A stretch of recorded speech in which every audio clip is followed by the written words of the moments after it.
Okay, I'd like to call the meeting to order. We do have more than a quorum. Fran is not going to make it, I don't think, and Larry is in Mexico, and Dwayne said it was unlikely he'd get here. Hey. Hi, Peg. Before I begin the formal meeting, I just want to note that unless you're on the agenda, public comment is limited to 2 minutes per person at the very beginning after we approve the agenda, and 2 minutes per person at the very end. People should not speak until I call on them. That's Robert's rules, and it makes for a more orderly meeting. And I have two things to mention. One is we will need an executive session at the very end of the meeting to discuss the legal matter of the encroachment on our right-of-way. And at this point, I would like a motion to close the meeting after we go through the printed agenda so we can have the executive session. So moved. Second. All right. Any discussion? All in favor? Aye. Aubrey and yes, so it's unanimous. Thank you. Okay, we all know that John is doing somewhat better. He has gotten through quite a bit this winter and is gradually getting stronger. And because he's been in and out of the hospital and had some procedures, we sent him on your behalf a book to read while he's still getting better. And it was signed on behalf of all of you. And it's Bob Gates's brand new book called Duty. I thought he'd be delighted with it, and I hope it gives him many happy hours of reading. So, at this point, I would ask the board for a motion to approve the agenda as written. So moved. Second. Everyone in favor? Aye. Max? Aye. I'm in favor, so it's okay, unanimous.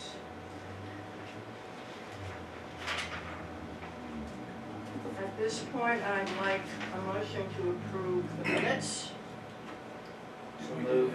Last meeting. from the last meeting.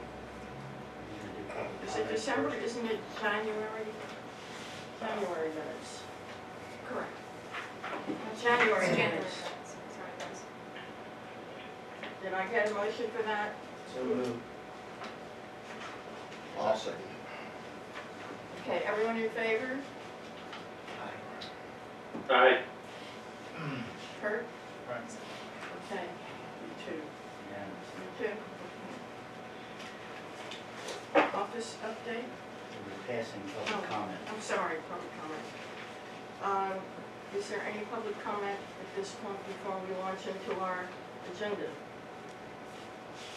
Okay. Wait a minute. I want to say how grateful I am we have the emergency generator over there because we have a sleet and storm and ice forecast for the next 36 to 48 hours. And in some likelihood, we may lose some electricity. So, because I do some emergency communication from here from time to time, appreciate the board having approved that and the association paying for that. So thank you for that. I want to go on record, just say it. Does everyone present know that this is a refuge if you don't have power? Okay, thank you. Any other comments? All right, office update? Okay, as you might remember, the last meeting we had the proposal for the insurance and for our insurance for a different liability policy. Per our request, Ralph Swartwood, who's a property owner in the community and a former insurance agent, reviewed the proposal for the liability insurance. And it's a good proposal. He likes nationwide insurance, but he recommends that we should remain with our current company for this year despite the reduced cost of the proposal. And that is, it stems from the fact that there's generally a steep penalty for cancellation of a policy once it has been activated up to $700. So that would kind of negate the savings. He also suggests that we request a quote from Nationwide for next year. So I put this on my task list. It'll pop up for me in October, and I'll make that request then, which will be in time for the upcoming year. I will begin printing statements tomorrow. This is momentous, because I've spent the entire month posting the new bills. So I'm very happy about that. Thank you, Max. That's what I was fishing for. I think she'll be, yes, I think she'll be very happy to stop doing that Yes, tedious I actually work. have 80 more to do, but that's okay. All right. The newsletter will be a 4-page edition this time with an article from Peter Holt about security and an article on the need for volunteering, primarily the nominating committee and the need for candidates for the board. Of course, Amy's president's page will be there. Any other suggestions are welcome. And also the March General Membership Meeting is scheduled for the 29th at the Community Center. The June and September meetings will be held at the Drum Point Club on Wednesday evenings. And I sent an email to everybody asking for input for your availability between the 18th, for June 18th and for September 24th are the two that seem to have the most people available for that. So without objection, I'll go ahead and confirm those dates with Fran. All right. Let me note that the club is giving us a Yes. very reasonable fee. I actually thanked Fran for that when I spoke to her last week on the phone. And she's very happy to encourage our meeting there when we can arrange it. We have a better turnout, and frankly, it feels more like our meeting. I haven't yet gotten over the Zumba in the next room at the community center. So, What's the fee? I believe it's nominal, it's like $15 or $20 or something. I don't remember now, but it's nominal. it's very Nominal, okay. No. right. There's nothing in the budget. That's all I have. Okay. Roundtable, and I will start. As some of you may realize, I made a statement at the public hearing held by the Montgomery Department of Environment on the wetlands issue for the LNG proposal from Dominion. And my statement was that I thought it was fairly accurately recorded in the recorder within 2 inches of where they recorded it, which is that I felt that the plans were very significantly extensive in scope and size, and I thought a full EIS was warranted to give this an appropriate sunshine review and have adequate time for review and participation from the public. Unfortunately, the recorder listed my statement under, with some other statements which they described as against the LNG project. And I want to make it very clear that I didn't say that. I am simply in favor of a proper environmental impact statement, or EIS. And I did identify myself in the course of introducing myself as requested by MDE, as a veteran of many years at the Environmental Protection Agency and president of the board here. This was not intended to say that I was speaking for the board. As you know, this had not come before our board, and the agendas and all of the minutes and all of the proceedings are available to the public. So I just want to make that very clear. We were asked, and many other people identified themselves as union leaders or whatever it was. So that's. I have nothing. You have nothing? Okay. Max? No, I had attended that meeting too for a little while there. I just thought it was interesting. Almost the entire audience was for the LNG, the meeting before the MDE there. There was one outspoken person there who got removed while I was there, and that kind of ended it, so I left. But they had a very, very good display next door if anybody spent any time over there. They had lots of charts and pictures and outlines and things like that. Satisfied all my requirements for everything there. They were standing there happy to answer questions and so on. It's the first time that the Dominions had a presence at any of these meetings where you could go and find out any more information. So I was very happy with the fact they were there. If I might note, they had their long-standing manager of operations, and he was accessible to answer any questions. Yeah, I met him That was before. very excellent. They made a presentation to the Leslie Business Association earlier this year too, so pretty well versed on the stuff that they're doing. Kurt, do you have any outside? No, that's Okay, now? Nothing. Yes, I guess I'm sorry, I figured you were just basking in the sun, Gary. I'll yell if I need something. All right, well, your time is about to come up because we're about to start the committee reports.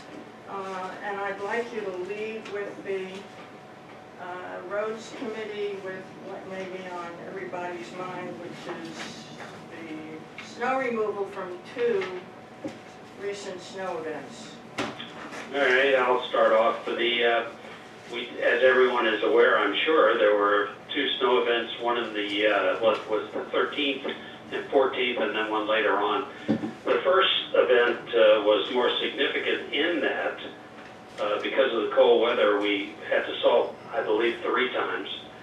And of course that ran the bill up. The salting, the cost of the salt is the more expensive. Even though we only salted the causeways and the hills, not every street, and also some intersections, as opposed to every road, the salt's really expensive. And it was, you know, I don't know. I guess maybe you guys can talk about how effective it was. But the roads were, I thought, clear. I oversaw what they were doing and kept track of them. And on the second event, we only had to salt twice, so it was somewhat less. Again, the salt's very expensive. We pushed snow twice in the first event and once in the second, is my recollection.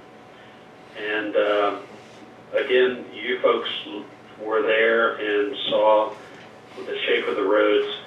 The first event was worse than the second, as I remember, mainly because some of the road got packed, some of the snow got packed on the roads and was hard to get off. And that's why we had to salt 3 times.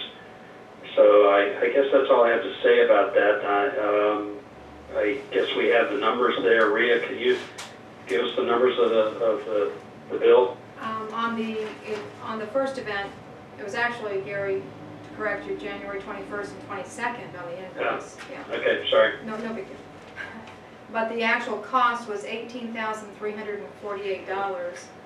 Of that cost, $13,466 was salt. The labor was $4,881.75, and that's what the percentage that you will vote on tonight will be based on.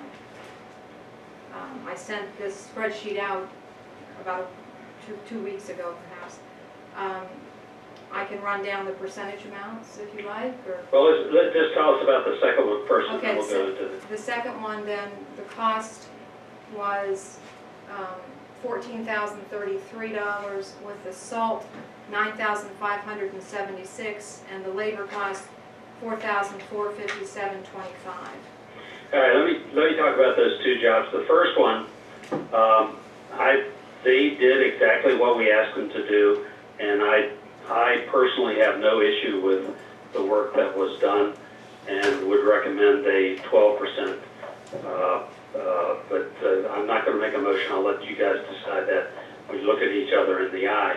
The second one, though, however, I think although they did an admirable job, there was a problem with their staff in that some of their staff, if you'll remember, that second snowstorm or storm hit Virginia Beach hard, and some of their normal staff decided to bail and go down there and plow snow, so where they could make a lot more money, which caused them to bring in new people who weren't all as familiar with us as they normally would be, and as a result they missed one of our roads. And so, although they did a good job, they did miss a road. Maybe you can speak to that, Rita, just for a It was second. part of the road, right? They missed just the end of Leeson Cove. I had Right. an email from a gentleman that lives there, and I called Wes's office, and they responded, but not immediately like they usually do. But it was just the one complaint. And I think that is typically, or mainly because they had to bring in new people who weren't as familiar. And actually, Wes Grover himself and his office was asked to go down there and plow snow too. And he declined to do that. He's saying, he told me anyway, He told me. I have a commitment here, and you guys are my first priority. So I will let you guys think about what are the numbers for the performance package there, Rhea? Okay, let's see. On the invoices that total $18,348, 5%, That's which the is the first snow. lowest. That's the first snow. 5% of the labor cost is $244.09. 10% would be $488.18. 12% $585.81. 12.5% $610.22. And 15%, which is the maximum we would give, is $732.26. All right, so I would ask for a motion from one of you guys on what that number should be. We have a comment to my left, and I'd like to Sure, go ahead, add take a it. little bit before we're done with that particular job. I actually would give him an A for that. That was a very tricky, unusual snow for us, because that was when it was bone chilling. It was in the teens in broad daylight, and so it was a lot colder when the snow came down, and it froze on impact. And I think I actually may have gone back to replow a few places even a third time. But I watched what they did with the salt and the fact that the hills that had been salted cleared very quickly when the sun finally came out, even though it was still cold. So I thought they really did it quite right.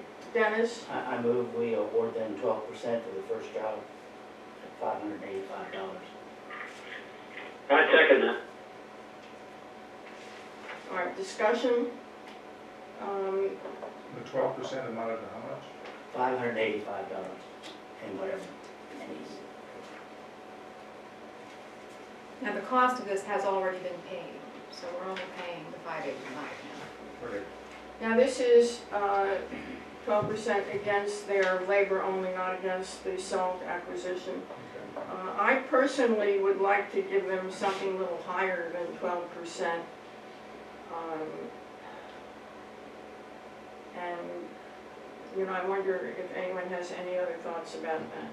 Max? I'll back up to where I was last time, as far as I was concerned, that they did the expected service to our roads and things, and they deserve just the average 10% first thing. We've got to quit giving them a bonus every time that they do a job around here. We've been giving them 12 and 15% consistently, and we've been through a period of austerity, and I think that their performance has been average, ordinary, as expected, no special emergencies, and that 10% would be adequate. Any other comments? Call for the question. Well, it's just like Okay. you go in a restaurant and you leave a big tip. Say that again, I what? say if you go in a restaurant and you leave a big tip for dinner, you're really sort of changing the economy a little bit.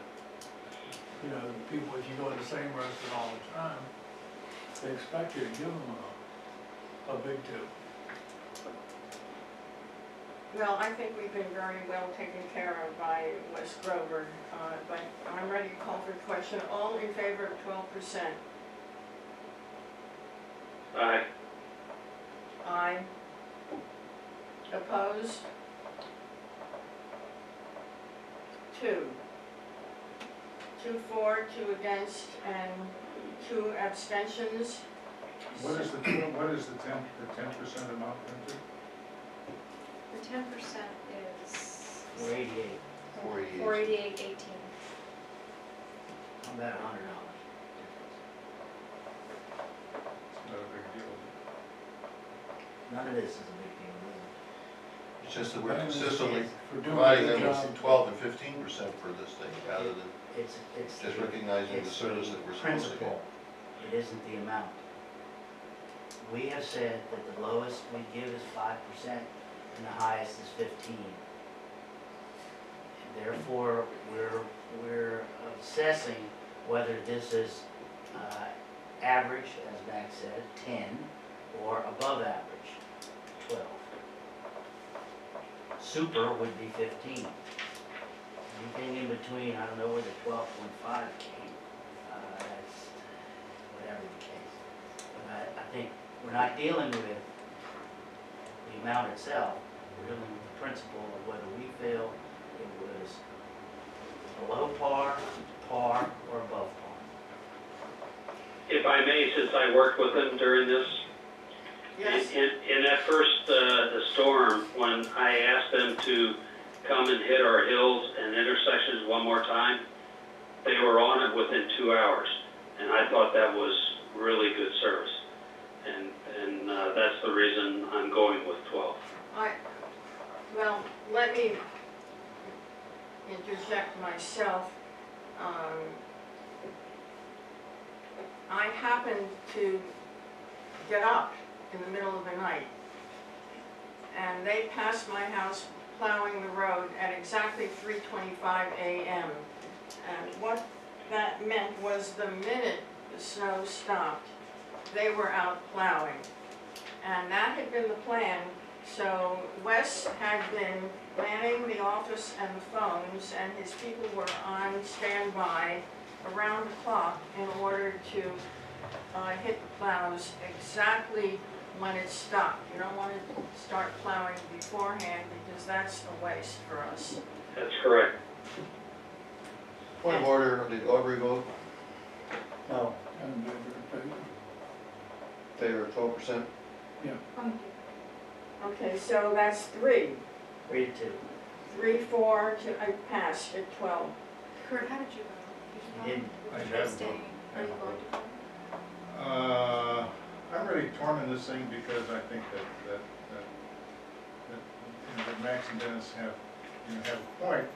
I'm just, and I also take into account what Aubrey says is that, people become accustomed to tips. And I'm also concerned that, that the association is under a lot of financial constraints. And I would be able to go along with this one, but I think that, like, for example, tomorrow or the next day, I think we need to really look at this in those terms and decide whether these are gonna be fait accompli. I mean, I will vote yes for this one, but I don't think that in the future it should be a fait accompli as to what we do. Maybe, Rio, would it be appropriate for you to explain the contract again? The reason that we did this initially, maybe 4 years ago, I believe. We had a snowstorm in March of that year, and we did our plowing and so on, and somebody, a community member complained that I think it was like $12,000 was the cost of that storm, thereabouts. So a board member at the time suggested that we have not a bonus, but what he called a performance award contract, so that we could gauge their performance and award them thusly. So that was the whole point of the contract, and it was between 5 and 15%, as everybody knows. I would suggest that maybe this be revisited for next year as far as putting it out for a request for proposals again, and maybe reconsider doing this performance-based because it seems to be controversial. I think performance awards are a very common thing among contractors. I don't think that's a big issue. I think that the issue is what this board wants to do and basically what our budget is. I mean, you know,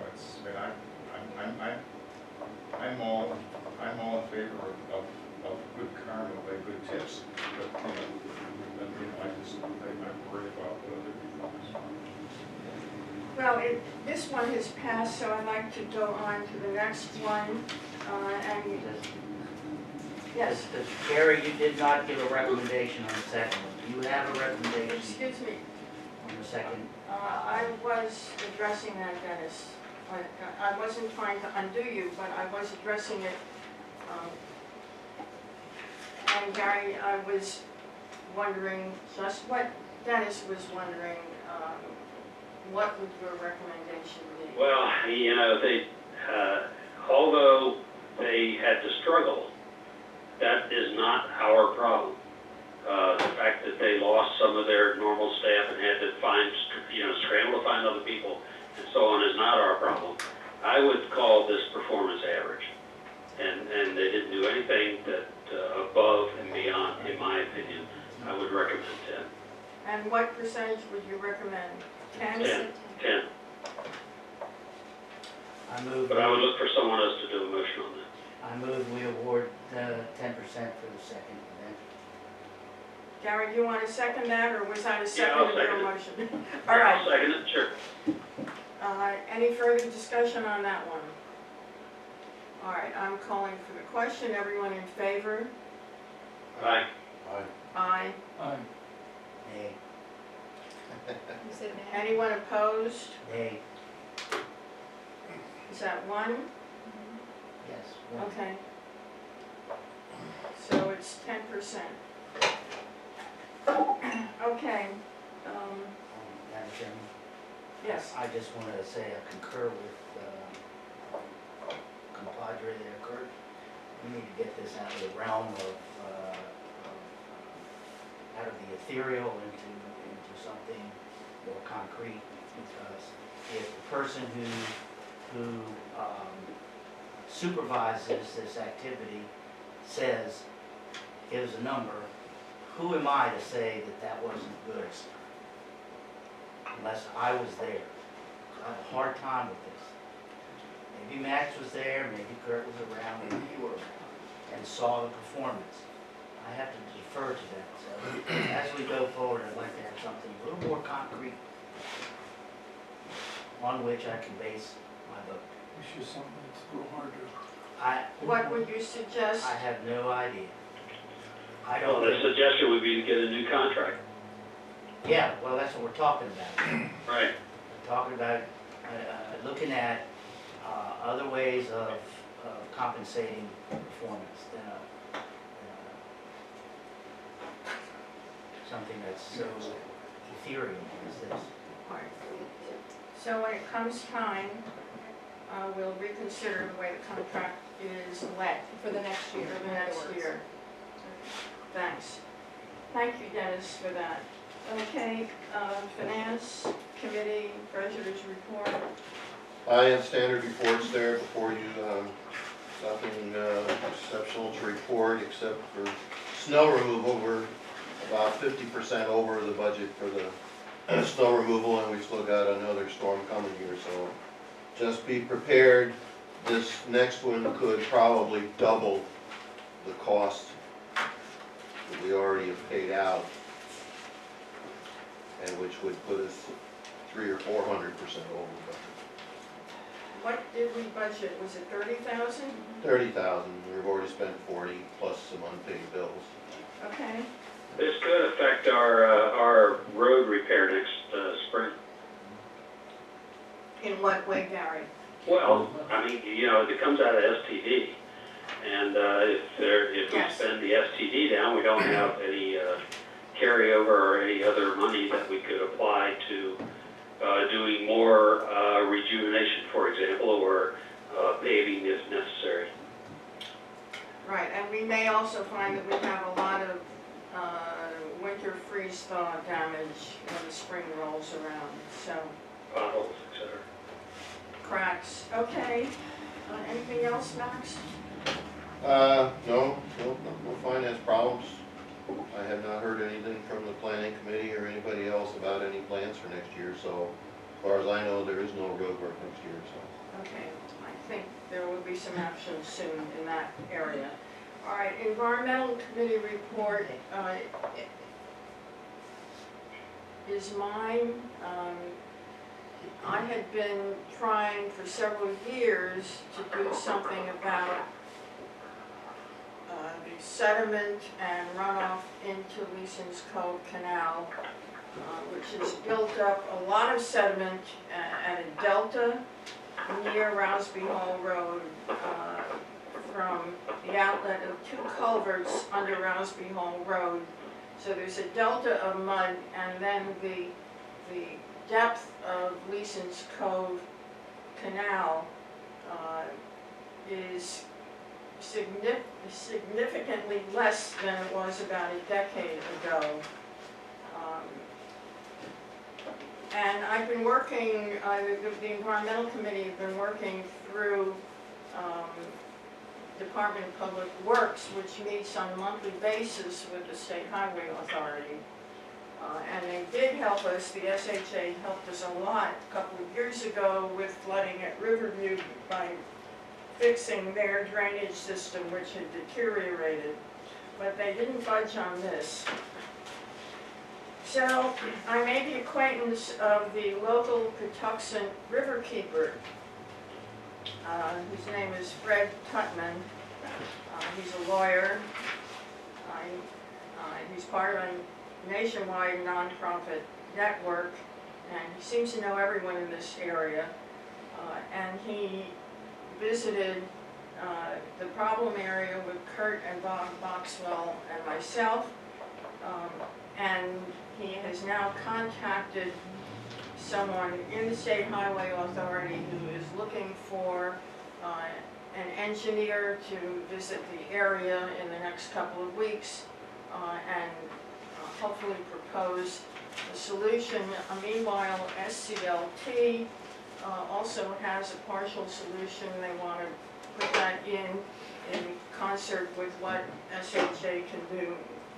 They want to place biologs, which are made of coconut fiber, to capture some of the sediment and maybe slow down the runoff that's scouring the banks there. So I believe we're finally making progress on that, and I made it very clear to Mr. Tutman that this board tended to be 100% in favor of environmental solutions as long as they didn't cost us anything. So, planning committee, Gary? We haven't had a meeting, so I have no updates. Okay. Nominating committee, I'm going to ask Marcia Lapham. Lapham. Lapham, Yes. Okay. who is co-chair. Yes, co-chair. And Dan Mathias is the other co-chair. And we have 5 members in our nominating committee. We've had 2 meetings. The first meeting, the first thing we did was set the tone for the function of the nominating committee. I don't know if it had ever been discussed before, but we sat down and we approved the minutes that the function of our committee was to selectively present to the board the committee's selection of the best qualified candidates to advance the interest of the community and the leadership of the board. And We have minutes that are, the board has the minutes. Yeah. Can you circulate recommendations to the board this afternoon, Rhea? I received No. one. I apologize, no, let me get copies. Okay, I know I did receive some recommendations. Yeah, you received those from Peter. So we had, we have 4 vacancies coming, and we have Gary Hill is a candidate, along with Amy Brisbane, who is going to be a candidate. So Who? 2 of the 4, Amy Rispin, okay. Amy Brisbane. There are 4? I thought there were 3. 4 openings, no, 4 vacancies. That's a big Who are turn. they?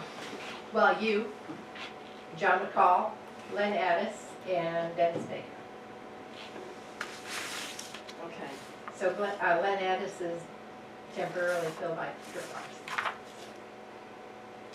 And Gary Hill is filling John McCall's. Right, the people who've been appointed, Gary and Kurt, fill their positions according to our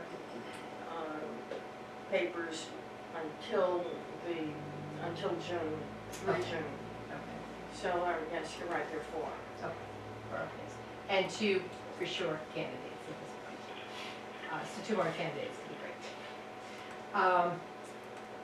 Let's see, what else did we, January 3rd, or January 30th, our policy statement, I referred to the function of our committee, and we requested from the board a time at our March meeting for Meet the Candidates Forum. And Yes, for March 29th. for the March 29th meeting, yes, for that. And the chair expressed the view that this committee, the board should reach out to all members of the community to find those who desire to join the board. To this end, as an action item, the committee requests that the board initiate an email to those for whom we have email addresses explaining the establishment of the nominating committee and encouraging those interested in serving in leadership roles to contact any member of the nominating committee. And the email should also list some of the important issues that the community and the board will confront in the coming year. So there is a quote I'd like to read. This would be what we would want on the letter. Your Drum Point Property Owners Association Board of Directors wishes to stress the vital need for active management and leadership within the Board of Directors in the coming year. This leadership is essential to the continuing well-being and creative management of your community in order to meet our collective demands as Southern Calvert County continues to evolve around us. Some of the issues facing Drum Point are county, state, and federal environmental mandates, including the impact of the new LNG expansion plan, road management, neighborhood emergency, and contingency preparation, STD taxes, fees, assessments, budgetary issues. A nominating committee of 5 members has been appointed by the board to reach out to our neighbors to encourage those desiring to play active roles in determining the future course of our Drum Point community. If you or any of your neighbors are interested in joining the leadership, you are encouraged to please contact any of the nominating committee members listed below. This is the letter that should be going out by email to the board, through the board. And that letter typically would be repeated in our next newsletter. I think it's a very good message. Okay, good. And it did appear in our last newsletter, That same, not that same one. okay, but a request. Same call for. Yes, right. Right. Seen that. So that would be, other than, yeah, meet the candidate forum, which I already expressed. That pretty much covers what we covered in our 2 nominating committee meetings. Any questions? Yes. Dennis? Would you include, for instance, pass that forward, the names of the people on the committee? Okay, Because you say in the content of the letter, you can contact any member. right, it should be, yeah, I could have read that, but Names down it is, yeah, it is in our phone numbers and our email addresses, I believe, yeah. You want, Yeah. you don't mind that being published? No. Excuse me, you want the names of the board members or just No, the nominating It committee? says, Nominating she's saying in that Nominating Yes. committee. letter, Exactly, contact the nominating committee if you want to Okay. correct, be involved. correct. So name the nominating committee and have a contact. And they are, yeah, we have our telephone and our email I addresses. think that sounds great. Max? And you mentioned that you discussed some selective criteria or something for selecting Yes. qualified nominees. Yes. Could you discuss that? Okay, we had, you might have to help me out here with that, Peter. That was in our first, let's see, they had to be an active member of our community. We recorded this at the last board meeting. Yes. Right. I didn't hear it, I guess. You were on the phone. I was on the phone, but I didn't hear it. Well, we can make that available to you. It's very straightforward. The committee voted that, to take the position that it would present a recommended slate to the board at the 29 March meeting. Okay. But you're asking what the criteria is for a candidate? Yeah, what criteria did you end up discussing by which you would select the slate that you would present to the board in That it's implied and explicitly stated in the letter that the board has just heard that will be sent out, I didn't hear any. I didn't hear any criteria for anybody. that they be able to face some and provide leadership in the issues that were listed. Oh, okay. Um, All right. Yes. Question, you have in the body of that something about the LNG Yes. project? Is one, yes, is one of the issues that they might want to comment on? And are we taking position as a board on that project? So if We had if we never are, considered it. so why would we want that as one of the criterias for a prospective board member? I'm not sure I want to mention that as The only thing Item. I can speak to that is it's in the context of another statement in the email that's being sent out, is that the environment, the county as a whole is changing around us. People, population coming in, new industry, and that we as a board has to have leadership to react to these kinds of issues. yeah, but we're mentioning something very specific. I don't know that we should be doing Okay? that. I think conceptually, I Just agree with take out what you're that there saying. and That's a But draft, leave so it it's, general. Some of the, yeah, it's a Leave it draft. general. which just is- some of the issues. That's a hot topic. and Okay. I don't know. Don't think it should be mentioned in No, that. I don't. It was Personally, listed as some of the issues Something. facing. I think it might stimulate people to come out and provide some leadership for or against, I don't care. It's a What I'm trying- parenthetical anyway. What I'm It trying is. to It get is. is people to come out and And argue. serve. We want people to come and serve Yes, community. yes, That's the message. yes, yes. It may mean that studying that issue serves our community It better. may mean it, but it's not a requisite for coming onto the board. No, and it's These just are one not of the listed issues. as requisite. They aren't. It's implicit when you list something like that, that that's something you're looking for. Not necessarily, It's implicit. If I read that, then I know you want me to have a stance on the LNG project. One way or the other, and I don't know. I don't think anybody would have a stance I on know. all of these. Okay, Open up okay, for it's discussion. just a point, just my own opinion. Doesn't matter. How do we, Do I need a board approval? Because typically we have not done that. This is a draft that we're giving to you. Put it in the newsletter. It's a draft. It'll go to the newsletter, Yeah. and at that point, the board, but you're also suggesting that it be emailed, which doesn't give us full coverage of the community. it doesn't, Well, Just a minute, Dennis, let's finish this for a second. As a draft from the committee to the board has full discretion to throw it away, put it in the email, put it in the newsletter, anything you want to do with it. It's up to you all. We have no authority to do any of this. just following up on that, you're going to press March 7th on the newsletter I need my calendar. at the latest. No, let me get my calendar. I think No, I I need have a approval calendar. from the board. No, I need my calendar. I wrote that down. One of the things you said, Maria, Sunday around the 4th, early in the first week, in order to get it out, because I have an article to submit. I think I need approval from the board by then. I need approval by the 7th, so then it would be processed the following week and out by the 14th. Now, if that's the main message that goes out to the community, and just a minute, Dennis. I'm a little bit concerned about the idea of an email blast when we don't have full coverage of the community. I mean, I think it's about a third of the community for which we don't have email. I have about half. So 50%. so I think the main venue would be the newsletter.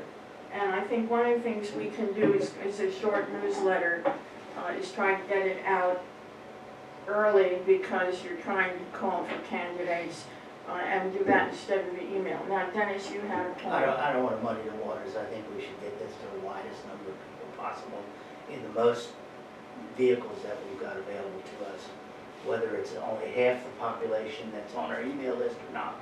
That's half the people that will get it personally and see it, whereas you're asking people, I don't know how many people read the newsletter. It's up for grabs in that regard. So I think if we're really seriously, we just want to get it out in as many formats as possible. All right, then this is, thank you, Max. I'm just gonna concur totally. The more support we give to the nominating committee, the better, and the more the community hears about our needs, the better. So I don't see any reason why we can't put it out on the email almost immediately when it's submitted. Okay, I suggest then, what was circulated by email to this board this afternoon was more than the message. Okay. But that particular text is within it. And I would like to call for comments no later than Thursday from the board on the text, and then that'll be settled, and it will be emailed this week. Dennis? Something was sent to the board. Yes. No. This text that we're discussing It is was sent. not sent. Oh, this That's is why that's why I Oh, apologize. okay. Well, you I now just now have- sent it to you, all right. Gary, so you could see it if you have time. Or it was to You be, think I saw all right, Dennis, thank you. I said, It was to have been sent, but things It was circulated. crop up at the happy to last comment minute. when I get it. Right, so it'll go out tomorrow morning, it will go out tomorrow morning, and by Thursday, we'll need your comments, and then it will go out Friday. Okay, so thank you for that.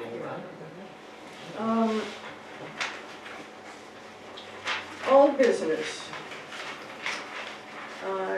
This is Fran's item and Larry's entrance signs, but neither one of them are here.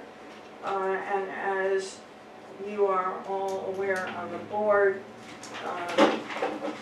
Fran did a super job of trying to catch the mood of the board about using some of our $7,000 insurance money we got for the entrance sign, specifically $850, to have hilltop signs professionally refurbished, a very old and somewhat battered Leeson's Cove sign. I had asked her to make sure that Max could handle that with the budget situation, and that Larry was willing to install it once it was finished, but apparently she wanted to make sure everyone was happy about it, because otherwise I wouldn't have felt it was warranted to take your time. So I would appreciate a motion from someone on the board resolving that we would spend the money to have the old license code sign professionally refurbished. By the way, it's a lot cheaper to do that than have it fully replaced. So moved. Second, Okay, any discussion? I would Yeah. offer an amendment that the cost of doing it would not exceed the amount we received from the insurance company. Yeah, that sounds right. Not to exceed, Well, this The is the leasing- 7,000, this is only This is the one, leasing code sign, the estimate was $800, which is $850, $850 now, okay. and we got $7,000 It's a for the reasonable entrance sign. It doesn't matter what the insurance settlement is for, we need to replace the signs. I don't care if it costs $20,000, they need to be replaced. The insurance settlement is another subject, it's got nothing to do with this. Still a reasonable amendment. I withdraw, it doesn't matter. Okay, I'd like to call for everyone in favor of having Hilltop Signs refurbish it, the license code sign professionally. Immediately. Aye. Aye. Okay, it's unanimous. I'll call them tomorrow. Thank you. What's the progress on the other sign? The progress on the other sign is that Larry is in Mexico, and also one doesn't want to start trying to paint something that's too big to bring indoors in freezing cold weather.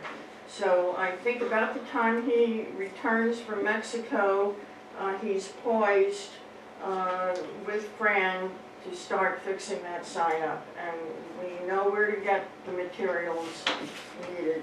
So a plan is in place, and the cost should be reasonable. And then, of course, you know that we have an electrician's estimate once that's done. And by the way, my husband and I went out and saved the board $300 by severely pruning the very overgrown Japanese hollies to the right of the sign as you're looking at it. And in the course of doing that, we discovered 6 volunteer pine trees that are poised to create a forest on the spot, and we now have a permit to take them out. So we've made a lot of progress. It's just very cold out. Okay, beach security. Our guest speaker, Peter Holt. Okay, you recall that at the last meeting, I presented some equipment here that was pretty fancy, and you could buy at Lowe's for about, I don't know, $500, $600, that put out some cameras that reacted on motion and light and day, and that would be transmitted to smartphones, the office, wherever you wanted to, via an internet connection. Subsequently to that, I've discussed this with 2 people who have had experience in monitoring video cameras, 2 additional people. And one is a member of my radio club who's done a lot of this for the federal government. You might call it snooping for the Treasury Department. The other one is an avid hunter who has done a lot of surveillance for poachers and God knows what.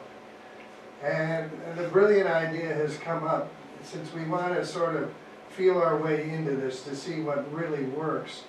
The idea, and I think there's a sample of it in front of Kurt, you want to pass it around, Kurt? Pass it the other way around. This is what you call, and if you watch the main foresters and the park police, they use to catch poachers with and other things like that. Sounds rather familiar.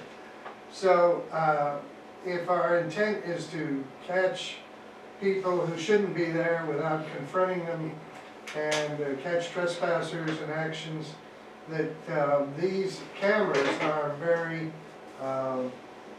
environmental sustaining. They can take snow and rain and night and day. They are relatively inexpensive. The only difference is, from what I proposed at the last meeting, is that these are not Wi-Fi connected to anything. What they do is they have chips inside here. They can take about 4,000 or 5,000 pictures if they are so told to do so by movement. And you remove the chip, put in another chip, and and it's dated and the dates are there, and it's colored during the daytime and infrared at night. Or if there is an incident and you want to recover the chip right away, you take a step ladder and you switch the chip, take the chip out, put it in your computer, and you get all the pictures of anything that moved there. So I went down to the beach and I did some measurements, and there's a pole within 60 feet of the gate. If you go inside the gate, there's a pole on the right, and there's a pole that you can put one of these cameras facing the gate. So if anybody drives to the gate, goes through the gate, or even goes up and around that fence, where people, there's a path really that goes up past that gate and comes down, you'll get a picture of them. There is then, about 200 feet further down on the beach, on the north end of the beach, another pole. And we can locate another camera there that would look also up towards the gate, but also towards the lake. Okay? You get my view, and that's to anywhere, take pictures 20 feet away, 200 feet away during the daytime, about 100 feet at night. Then a third camera could be mounted on that same pole, but looking down to the south towards the, covering the whole beach and looking towards the woods. Does everybody follow me on that? Now the total cost of these things, probably, I'll give you a ballpark figure for the planning committee and the finance committee, will be roughly around $1,200 for 3. My recommendation is that we ask the club, and some of the members of the club are here, to fork up maybe 1 camera for this, since we're trying to solve their problem as well as our own problem. Now, this would save us some money in that we wouldn't change the gate. I talked to Joe Ruggieri about this project. She sent me an email back. She said this sounds like a good solution to her to start out with. Of course, there would be signage too. You are under video surveillance. So that's part of the cameras are one thing. The mitigating deterrent factor is another aspect of this, which I think is very important. At least in commercial areas, they find that even fake cameras with signage deters a lot of people. I mean, whether you have a little flashing light or flash bulbs go off or whatever. Anyway, what it saves us is that at this point, if we go with this, we won't have to change the gate. The volunteers are there, keep that running. We won't have to build a Fort Knox wall between our property and the Drum Point Club. And this would just be a start.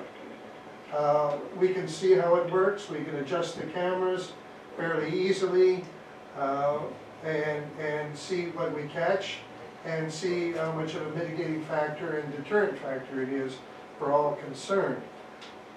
We can cut it down to 2 cameras if you want. We pay 1, maybe the club will pay 1, maybe the club won't pay for any, I don't know. But as I said, this is really a joint effort to take care of their north borderline or their frontier, to use the analogy with Mexico and the United States, if you want. But we're not going to make Fort Knox out of this. I've called Cynthia Scribner, who lives down there, earlier this evening, and at 6:30 she was in a meeting, presumably up in MEMA, where she works, because the Maryland has just declared a emergency, state of emergency, so they're probably planning for the snowstorm. But she's going to call me back. But I felt that I had to get in touch with Joe Ruggieri and her group, which I did. I had a meeting here, because they're the ones who are directly affected. And their experience and advice I thought was very important.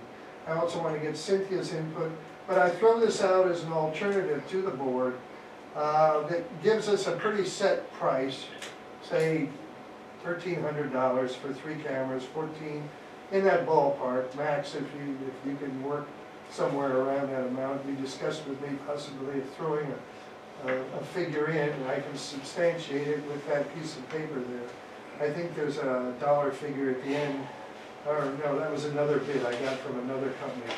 I got a bid from another company for about $1,400 for the Wi-Fi. But I think these 3 cameras, what are they, by the time you get one up, and it'll be around a little over $1,000, $1,200. So as far as What I'm will be concerned. 1,000? Huh? What will be 1,000? The total, 3 cameras. Oh, you You just just said said they were 1,300 400 each. They're $400 each. So it's $1,200. Yeah. You plan on getting a solar charger to run off a battery? That Yeah, would that's cost what I wanted to extra. know. Well, the 400 includes some extras. What does it run off of? It runs off batteries. Okay, so we don't have to Batteries. worry about tapping into it. Okay, You could buy solar panels that go with them, little solar panels. The batteries, I don't have much faith in solar panels. These batteries are supposed to last, 6 months, quite a bit. I throw it out as an option. What I understand from Max and Gary is that you really need a line item to throw in the budget. That's the urgency For the We got a new future. budget coming, it doesn't. yeah, for the future. for the So that'll future. go through the finance committee and the planning committee. Dennis, I was in the middle of my own intervention, but I'll call on you. You also were thinking about motion-sensitive lights at some point. Is that a thing of the past right now? You simply want to go with cameras to begin with? Yes, Okay. that would be my recommendation if the board wants to go for it. It was part of those options that I presented to you at the last meeting. Okay, Dennis? I move we accept the recommendations to put 3 of these cameras, is that what they're called? Yeah. In the positions as described by Peter. And could I add that, and that we contact the Joint Plan Club to ask Yeah. them for their, Even if they don't, I'm recommending we at least support the 3, but we want them to I made that recommendations that come I can from work. Gary, at least 2 years ago. do you feel that needs to go through the planning committee? Well, that would be the normal process, is to bring this to the planning committee and have the finance committee vet it for the next budget. But of course, let me point out that that budget won't be valid until June. So if we were to do this before June, we'd have to do it now. But the question is, can it wait till June, or do we have to do it now? That's the real question. Max, are you trying to say something? Yeah. Yes, I'm calling on you. What? If he's done, Go ahead. I'm done. Well, I'll reiterate something that Peter said there. This basically is recording what's going on at the beach. It's not catching anybody or doing anything, much less sicking the police on them or any prosecution of anybody for doing anything.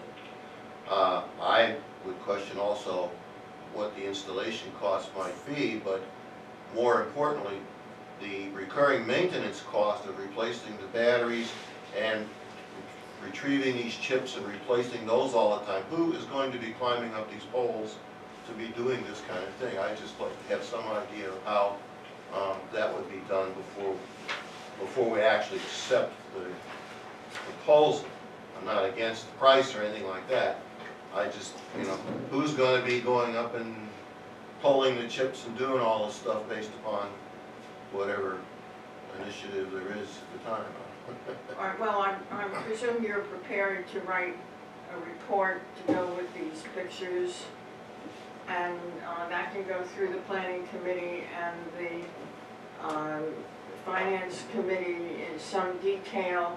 And meanwhile, from time to time, we understand that the sheriff is willing to ticket people who are not residents. And we will have pictures of their cars, presumably. So it looks like we should be, again, it looks like we're interested in your working this up as a fuller report. But we have Dennis's motion on the floor. Was it seconded? Gary seconded No, it, no? No, actually, if it does get seconded, I would move to table it until we think about it some more. I withdraw the motion, Okay, I think, pending the process that you described through the Yes. planning committee and the finance. got a report. Is that what you need from us to go forward? No, we need us to approve it. Well, I've given you a couple of options here. I assume by what you're saying that you want me to proceed with this latest suggestion. Yes, And Max raises some points which I think can be solved without any problem. And the installation costs are essentially zero. The hunters put these up all, they only put them up 15 feet or so, and a step ladder, you put it up and that's about all you have to do. I don't want to get into these discussions. I would, Yeah, I would say immediately that 15 feet, it says they won't last a week. Well, And it would be a No, useless Max, exercise. Max, if you see the pictures, there is a security steel box that is very difficult for vandals to take care of, believe me. And people have thought of your concern, and poachers tend to want to remove these. But if you wanted to get a full discussion of it, we can. But I think that people have thought of your concerns, and I certainly have thought about servicing these and how to handle it. So I think we can resolve that, but I won't go into the details now. I agree with Peter on this. I Dennis, think volunteers can take care of it. all right, Dennis? I wanted to say something before Max had raised his hand, so you'll just bear with me a second, Max. When you mentioned the possibility, Peter, of the club maybe purchasing one of the cameras, I saw Kurt nodding, so I presume that you'll work with Kurt and Fran and pursue that further, and that will be built into your report. It can be. Not, that, the outcome of that discussion. Okay, Max? Well, two things. And one, I'd suggest that the Drums might even consider a fourth camera that would monitor their forest there specifically for violations there. Not that they just came through our property, but they could see what's going on in theirs. The other thing is, I don't, there's an awful lot of protocol around here. The board doesn't need to hear from the planning committee or the finance committee to make this decision. The board could just make the decision to go ahead with this plan. It's up to the planning committee and the finance committee to figure out how to pay for it, but it doesn't have to go through them for approval to get to the board. The board can just say, yes, Peter, go ahead. All right, well, I think we don't yet have a full report, and not everything's been worked out, so we'll cross that bridge in the future when we come to it. Do you have anything else to say? No, I couldn't tell. no. All right, if that's, I thought about deadfalls and snares too. Oh, Quicksand. Deadfall, is that what it was? Snares, I like. okay. Yeah, Smashes All cars right, if coming in. we're ready to go to new business, Peter's got it. our guest speaker, Peter Holt, is on for Cove Point LNG. Okay, thank you for your indulgence, Max and others. I'll try to be as short as I can, but I appreciate the opportunity to discuss what has become known as the LNG facility. I attended 2 public meetings on this. One was at the retirement or the library up here, which was put on by HOAs, 4 of them that are immediately south of the installation. And they wanted to just have a share information meeting there, which was very interesting, and Jerry and some of the other commissioners attended. It was obviously a room filled primarily with people who either were opposed to the LNG because of their very, very close proximity, in some places a half a mile from the new installation. So, and then I attended the last, what was it, Wednesday's meeting at the, right over here at the Holiday Inn, That was an MDE hearing. which was an MDE hearing specifically regarding the impact on the wetlands. I asked to be, address this to the board simply because I felt that if we had 4 other HOAs involved in this, including our neighbor to the north, the ranch estates, that I posed the question of whether the board wished to look at this from the impact that it might have on our community. Certainly I felt it is going to affect me as a resident here, so I posed the question that some others might want to participate in their concerns, or even ask the board to take a more active role in this. The last meeting I went to here at the Holiday Inn, there were very few people who had any environmental credentials who spoke.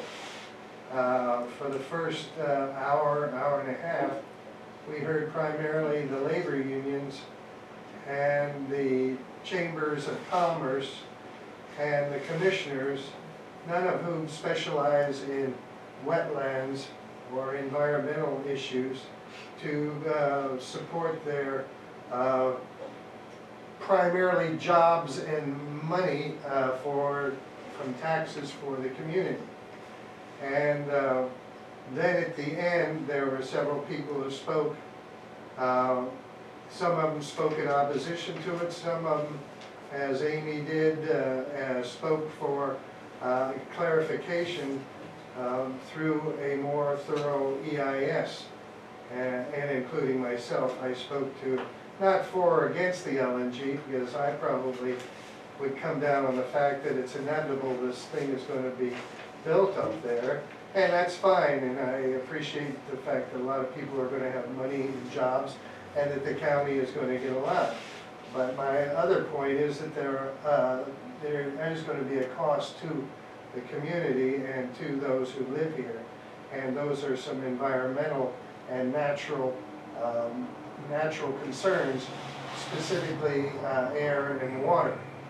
Now, there are several issues which we as a community should be aware of, and I call them to the attention of the board, and then the board can decide whether they want to go any further on this or not participate or disseminate information on it, or however they want to deal with it. But it is obvious that some of our realty,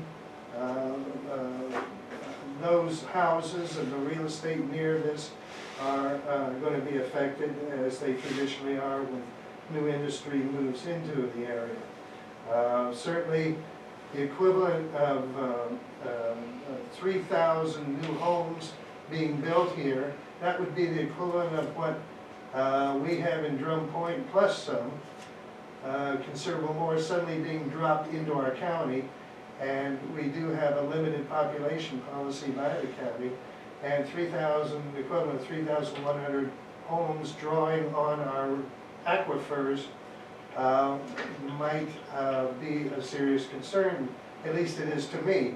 I have a relatively older well, and I am in one of the shallower aquifers. I talked to Dominion, and they said, well, we're going into the Patapscot. There are several Patapscot, am I right, Kurt? There's the Two upper and lower. two upper and lower, and I assume they will go into one of them. They're in the lower. All right. 1,000 feet down. That is like telling me that you are taking from my salary. You won't, you're very kind not to take from my salary, but you're going into my retirement and savings account, because when the surface aquifers go, the only place I can go to are down to my lower aquifers, which the base already goes into. And I was never able to get a straight answer from them about the 240,000 gallons of water, where we are going to be able to replenish that over time. There are other issues such as we haven't had any tanker traffic because we haven't been using those LNG plants for the last 5 or 6 years. And even the 1 year where we did use them, it was pretty sparse. I know this by talking to one of the pilots who was a good friend of mine on the bay, and after the first 3 or 4 months, traffic from into that LNG plant dropped way off, and everybody knows it's been dormant for the last 5 years. So even though they were environmentally approved, we haven't been going through the issues that we would go through if we had those tanks going in there. The impurities from the turbine and the firing up of those turbines could affect us, and you can discuss with others about the chemicals and the toxics in ferments. Well, these are a list of things that I've been concerned about, and I just defer to the board. I feel that what we're doing is we're making a decision on this based on money and jobs. That is how even Steve Weems basically came down on. When they wanted to discuss at the last meeting the environment, they said, well, the Dominion is a very friendly neighbor and a good neighbor. Well, they've replenished a marsh, they've agreed to clean up any wetlands, but they don't really get involved in our environment the way we have to be concerned about. So I defer this to the board, and my position is that, sure, if they want to go ahead, that's fine with me. I think jobs and income tax are important to the county. But I do think that since the latest aquifer studies that I know of ended in 2005, which are about 10 years ago, they can't really tell me, and I've asked them, what is the slope of our water resources going to look like over the next 10 or 15 years with the increased drawdown directly specific to their drawdown and use. So if they don't provide us this kind of input, how are we to say this is going to affect us or it isn't going to affect us with regard to some of our air and water resources? That's all I really from have to somebody say. else, and I inquired about it. Aubrey? They use the bay to cool the reactors To cool the at the. Reactors. The output. That's the nuclear plant. The nuclear plant. Yeah. They use the bay water. Right. Actually, if you sit outside of there, hey, look at all the water coming out of there. let me respond to you, and then I'll call on Dennis. I was very concerned about cooling water, and I spent quite a bit of time with their chief of operations last week. And the nuclear power plant, you're correct, Aubrey, uses bay water to cool the heating inherent in making electricity. But this doesn't, it uses fresh water from the aquifer in a different kind of a process. There are going to be 2 turbines. One is going to be the major turbine that's used to power the compressors to compress the gas. And that needs a lot of cooling, and they are going to use fresh water for that.